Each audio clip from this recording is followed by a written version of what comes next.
ನಮಸ್ಕಾರ ವೀಕ್ಷಕರೇ, welcome to my channel. ಕುಂಬಳಕಾಯಿ ಪಲ್ಯ ಮಾಡೋದು ತೋರ್ಸಾಕ್ತೇನೆ ರೀ. ಕುಂಬಳಕಾಯಿ ಹೋಳು ಇಟ್ಕೊಂಡಿನಿ, 2 ಹೋಳು ಇತ್ತು.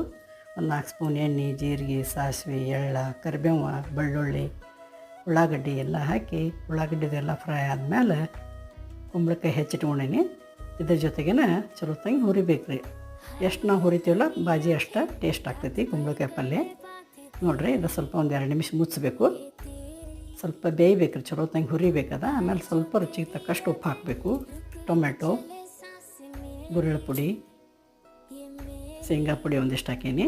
ಮತ್ತು ಮಸಾಲೆ ಖಾರ ಹಾಕಿ ಮಾಡೋದು ತೋರ್ಸೀನಿ ರೀ. ಬೇಕಾದ್ರೆ ನೀವು ಹಸಿ ಖಾರನೂ ಹಾಕೋಬೋದು. ನಾನು ಮಸಾಲೆ ಖಾರ ಹಾಕಿ ಮಾಡೋದು ತೋರ್ಸಾಕ್ತೀನಿ.